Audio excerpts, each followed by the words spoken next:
traveling with them, and he turned and said to them, "Whoever comes to me and does not hate father and mother, wife and children, brothers and sisters, yes, and even life itself, cannot be my disciple.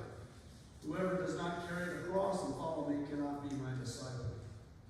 For which of you, intending to build a tower, does not first sit down and estimate the cost to see whether he has enough to complete it?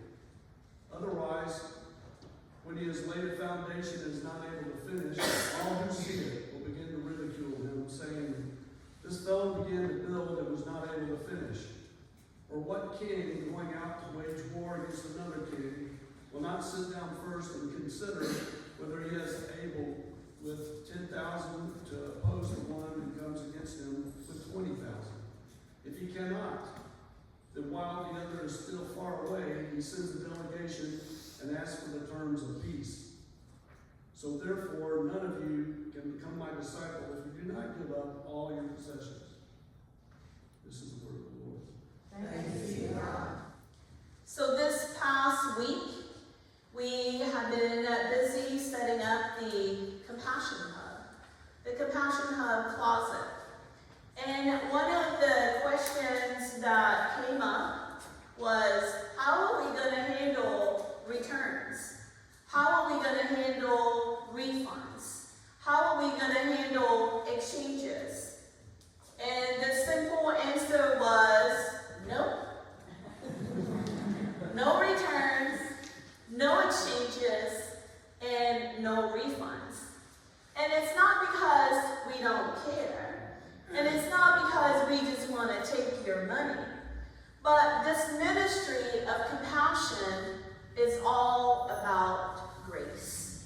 You cannot return grace. You cannot undo love.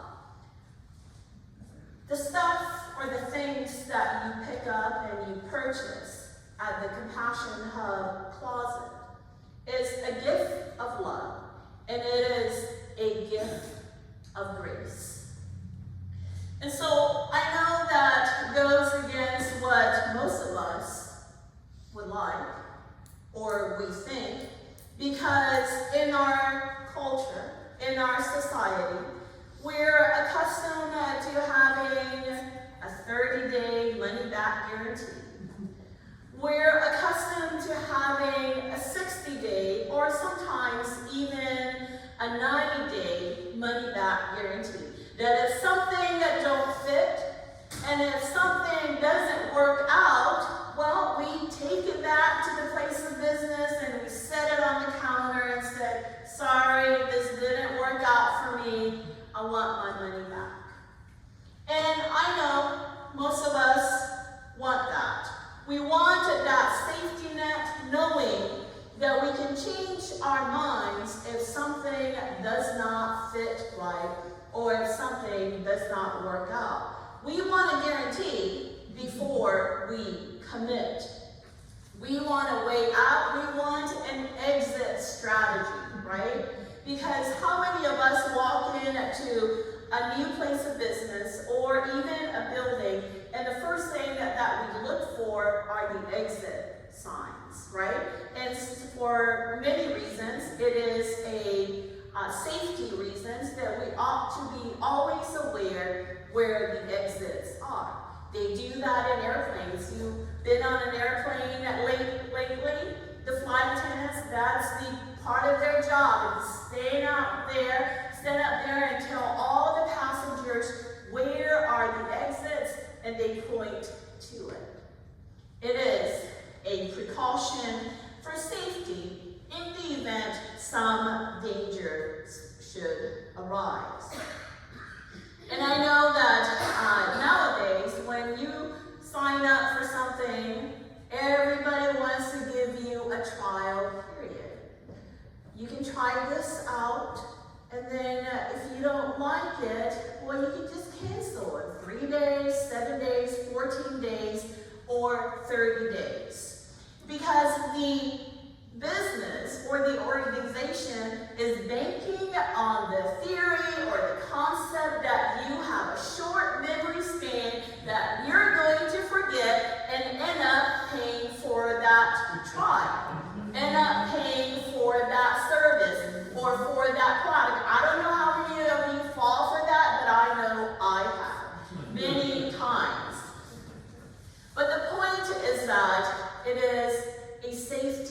knit for us to try something out. And if it doesn't work out, we get to return it.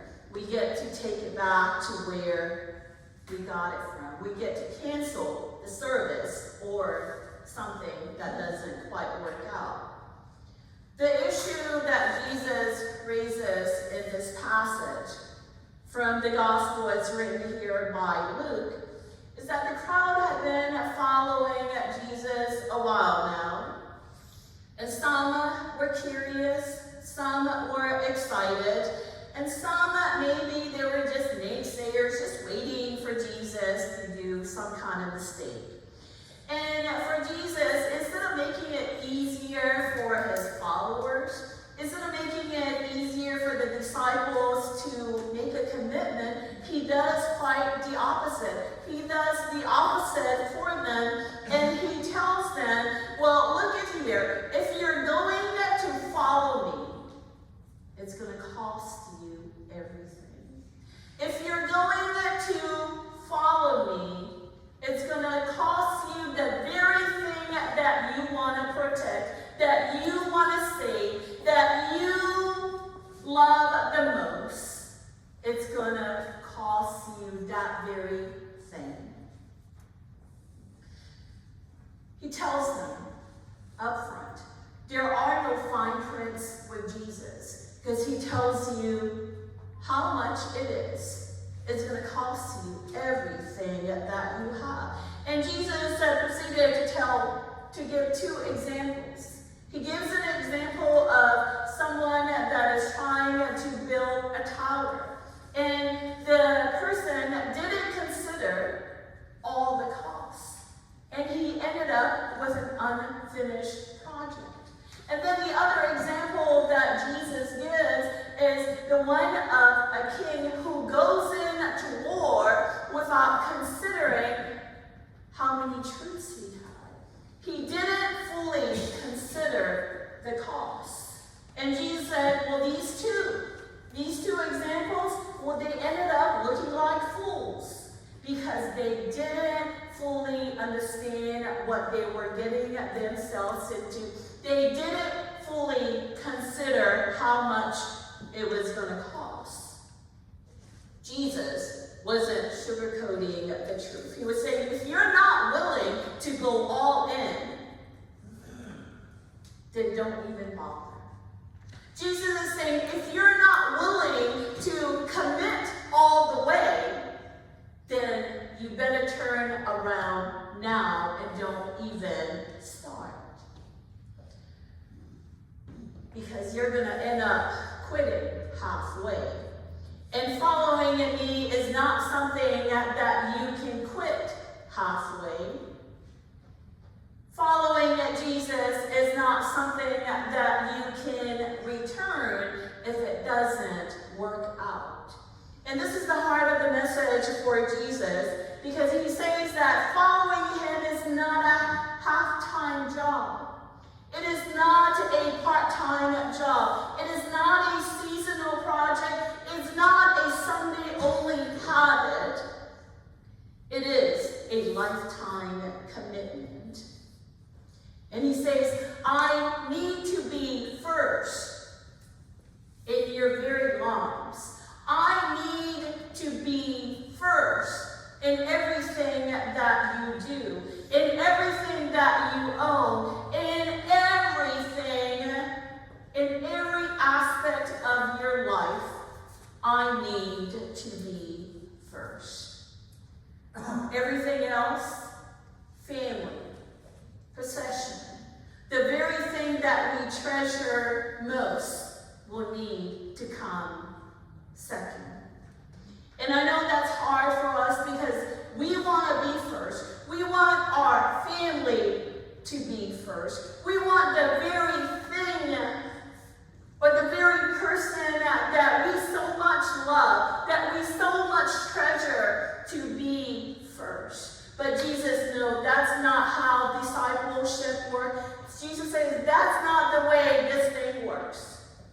I need to be first in your very lives, in everything that you do. Jesus doesn't promise an easy path, nor does he give a return policy. He doesn't say, try me out and see if you like it. Jesus says, pick up your cross and follow me. Jesus says, pick up your cross and follow me. And that is what discipleship is about. Yesterday, we laid a young father of 5 to rest in the Dallas-Fort Worth area, in my own community, in the HEB area. His youngest is not even a year old yet. Somebody else made the decision to take his life. So our community, our Tongan community, our growing community of over 5,000 in the Dallas-Fort Worth area, came together to bring a close and to lay this young person to rest. But in a split second, his life was taken from his wife, from his children, from his parents, from his siblings, from his aunts and uncles, from his family, and from his community. But this young person had given his life to Christ. He was very involved in the church. As a matter of fact, he led most of their music. And so, because he had shared the love of Christ, and even standing in front of the stadium where he used to play football in Bedford, that everyone remembered him, that even in tragedy like this, his story continued to bear witness. His story continued to bear witness to everyone who knew him and to the community at large in the Hearst Lewis Bedford area. Because the truth is that we don't control other people's actions. We can never control how people behave and how people act. And we don't even know when our lives will be taken. Because the message Jesus is giving us here is that everything that we see is temporary. Everything in this life has a shelter life. It has an expiration date. We may not know when that expiration date is for our very lives, but be certain everything that you see, that we see, the very pews that you are sitting on, has an expiration date. The very people that you're sitting next to will one day be gone. And the point Jesus is making here is that when that happens, when that day comes, not if it comes, when it does arrive, you have him. You have Jesus to put the pieces back together. You have Christ to help you through the dark days, the dark times, and bring light to your life. Jesus will be there to help you mend the broken pieces and bring healing to your life. And that is his point. Put him first in your life, because everything that you see in this world is temporary. The very thing that you own, the very possession that you want to protect, even your family, everything is temporary except for Christ. Your faith is what will carry you through.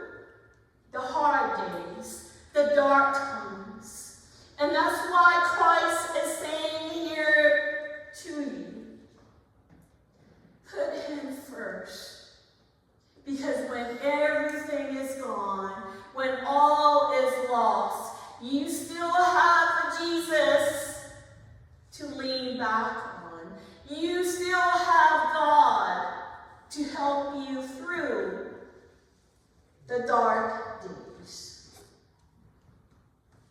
We have hope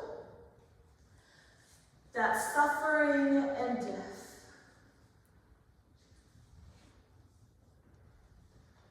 cannot take away. And that hope is in Christ Jesus. And maybe that is the challenge for us. Maybe that is the challenge for us today. Because if we're honest with ourselves, we approach discipleship at best casually. We fit it in when we can, around our schedules and around our preferences. But Jesus here is asking something more. He wants to be at the center of our very lives. Not just on Sunday morning when it is convenient. Not when it fits your schedule. But at all times and at all places. Put Jesus first. Following Jesus requires letting go. Letting go of the things that you are trying your very best to hold on to. Letting go of the things that is irrelevant, that is not important. And remembering that everything in this life is temporary. But hold on to Christ. Hold on to your faith. Because your faith is what will bring you through the other side. The call to discipleship that Jesus has for us today requires that we let go and jump all in. Give it our all. Give it our very lives. And there are no returns. There is no such thing as a part-time disciple, no partial commitment. We have to give it our all and follow Christ.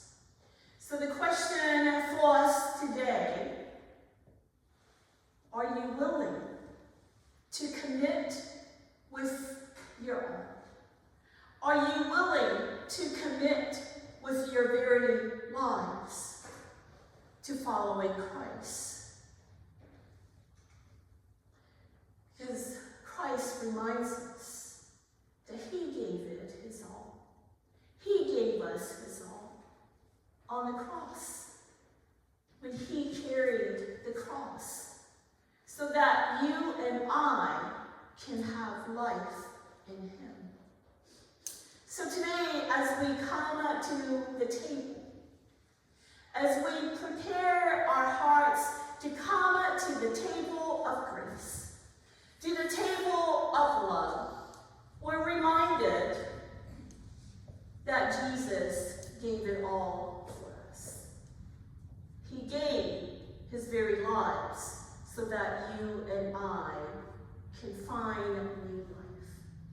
So no matter where you are in your faith journey, in your walk with Jesus, whether you've been here yesterday or long ago, Jesus invites you to come to this feast, to come to this table of grace.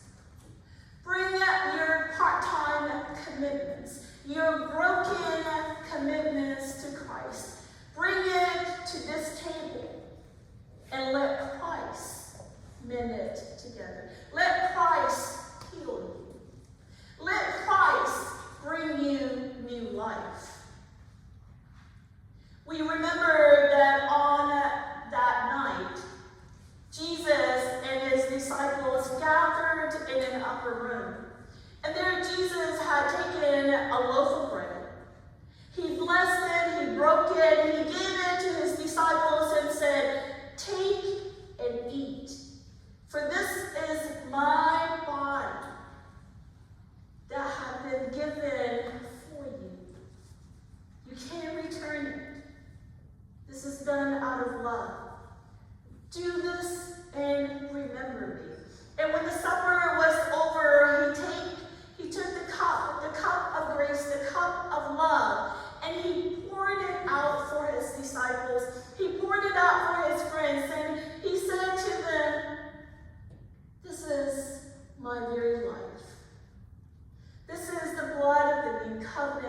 poured out for you and for many, for the forgiveness of sins.